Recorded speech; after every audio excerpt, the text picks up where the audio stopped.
Hello and welcome back to the Cloister. This week we're beginning a new series with Father Simon Sleeman, a monk at Glenstal Abbey.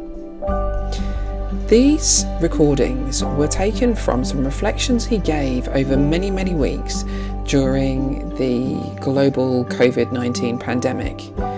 When I was looking for new content to share with you, I was listening to these messages from Father Simon, and the world doesn't feel that different.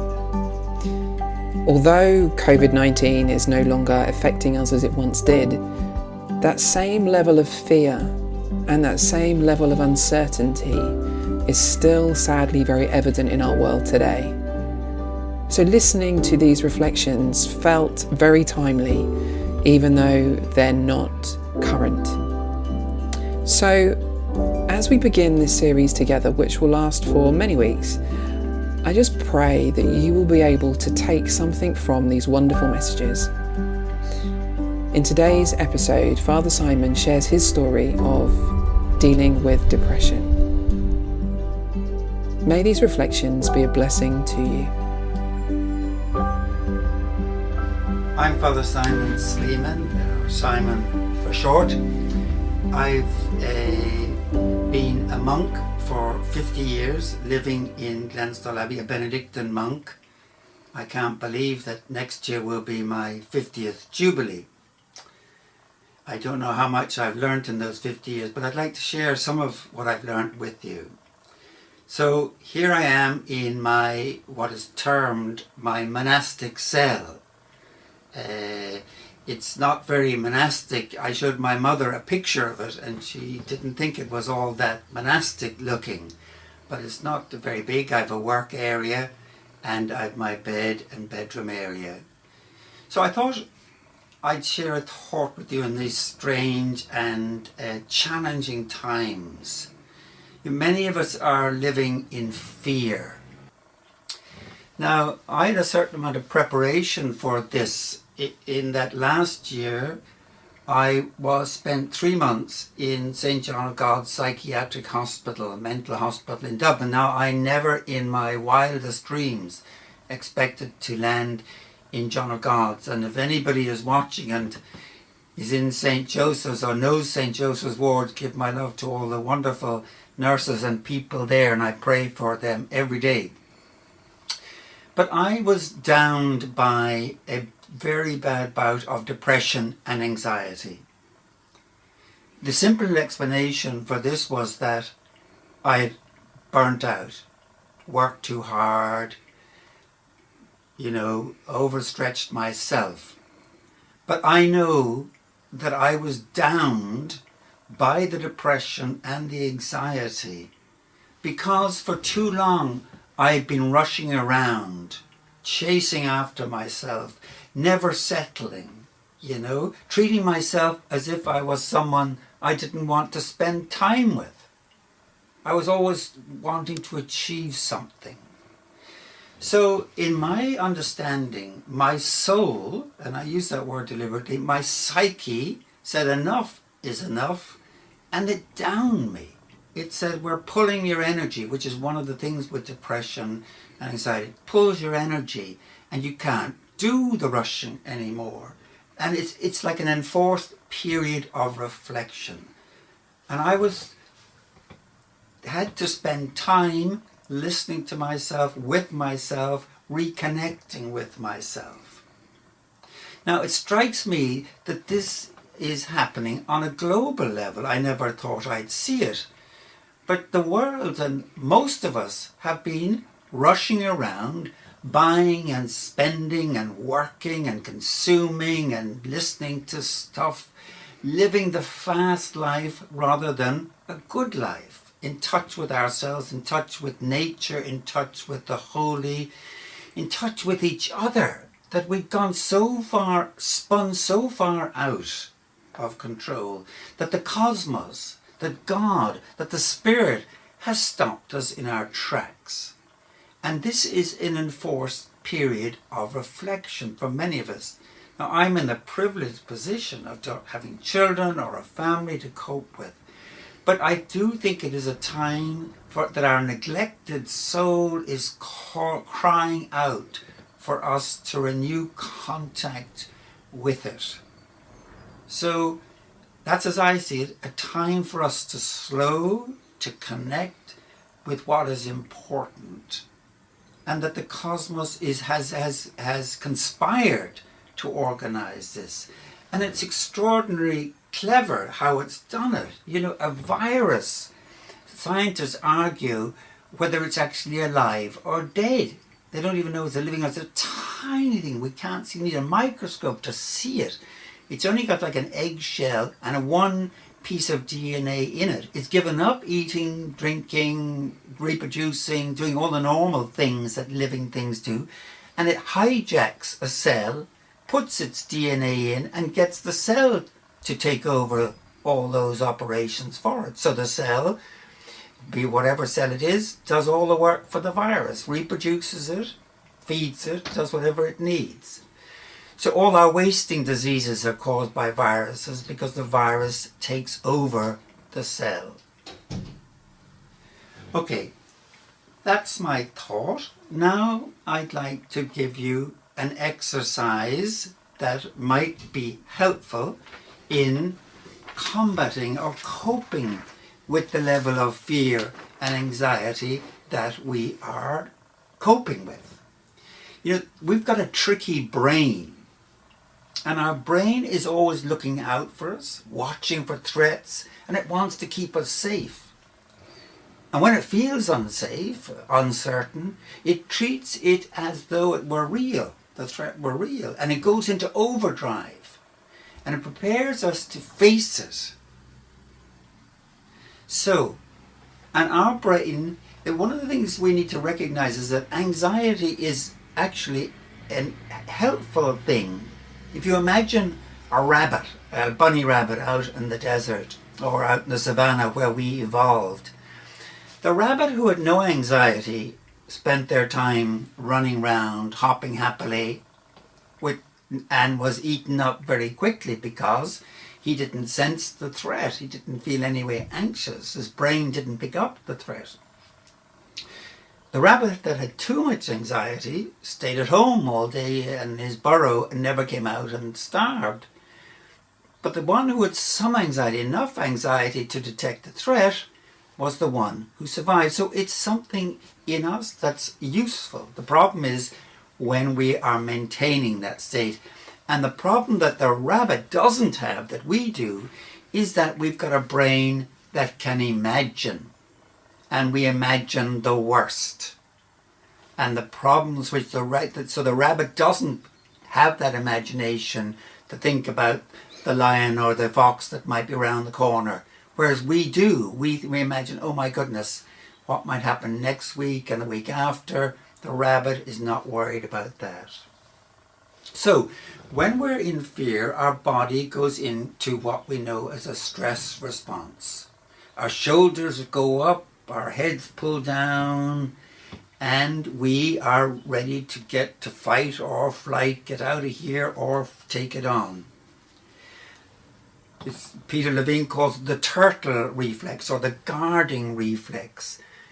The problem becomes when our brain is imagining the fear, we also go into this reflex, even though there is nothing to fear in front of us. And we can get stuck in this fear pose, our shoulders up and our chest in and our heart racing, and we're stressed, and it's very debilitating on our body because it's using up a lot of energy and it weakens our immune system.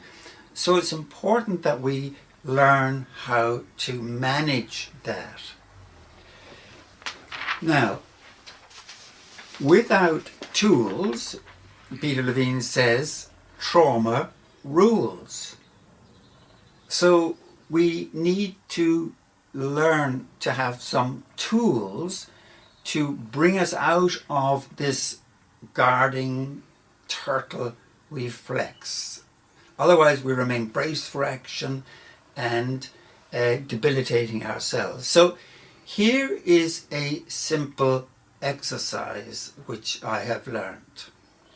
So, just ask you to, if you wish, you can do this or not, but I'll demonstrate it and maybe you can follow it.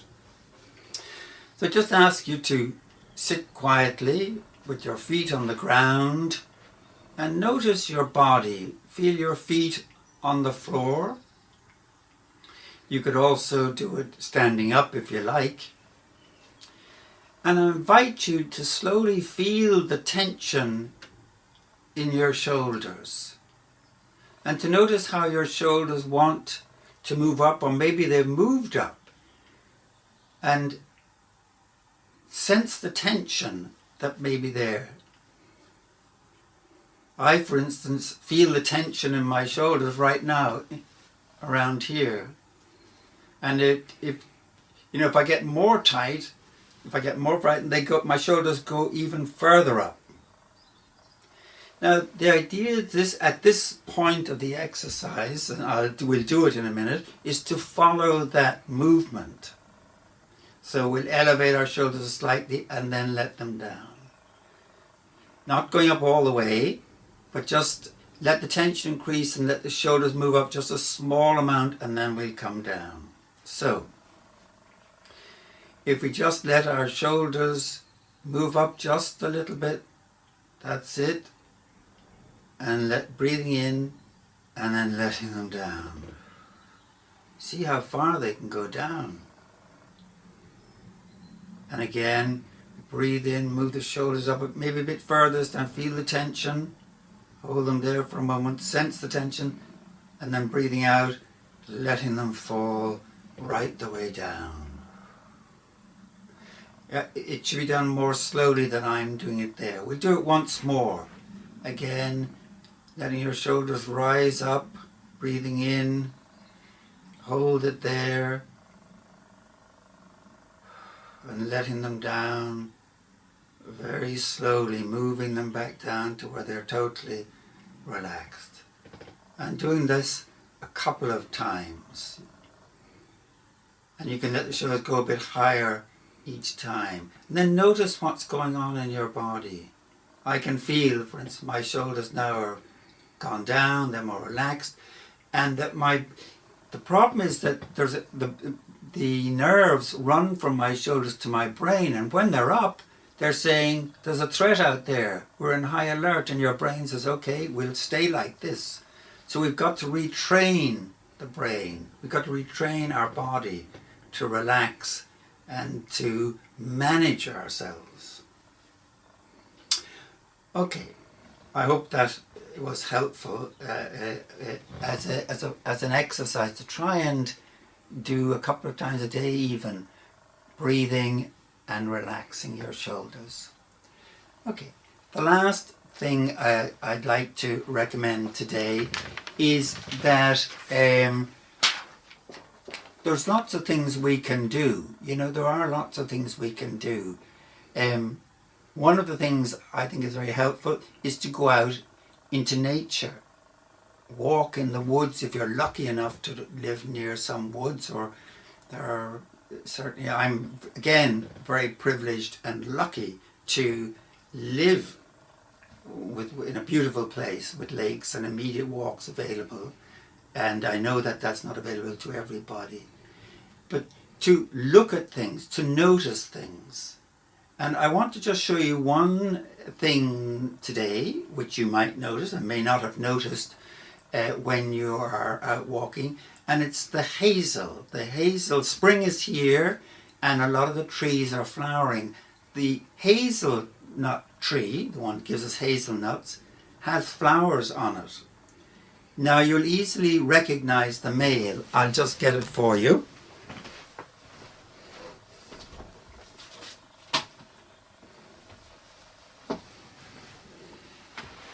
The male flower is the catkin, which you see hanging down.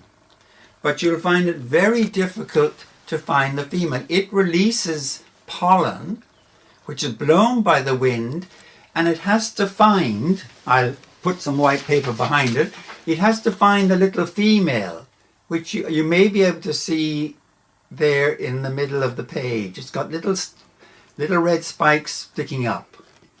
And that is the female, and it'll be hoping to get some male pollen, and eventually that will produce the hazelnuts. So that's something maybe you haven't noticed, and when you're outside, you could keep an eye out for it. They're also, it's a great opportunity to maybe to read those books, the time you've always wished for when you were busy, say, I have no time for this, no time for that. A time to read, a time to play. Play is terribly important. But we might go into that in another session. I just want to finish this session by reading a prayer which I find is helpful. And it's from the Glenstal Prayer Book by St. Basil of Caesarea. And he says, "Steer the ship of my life, good Lord, to your quiet harbour, where I can be safe from the storms of sin and conflict. Show me the course I should take. Renew in me the gift of discernment, so that I can always see the right direction in which I should go, even in times of crisis. And give me the strength and the courage to choose the right course, even when the sea is rough and the waves are high, knowing that through enduring hardship and danger, we shall find comfort and peace." God bless you, and I hope all goes well for you.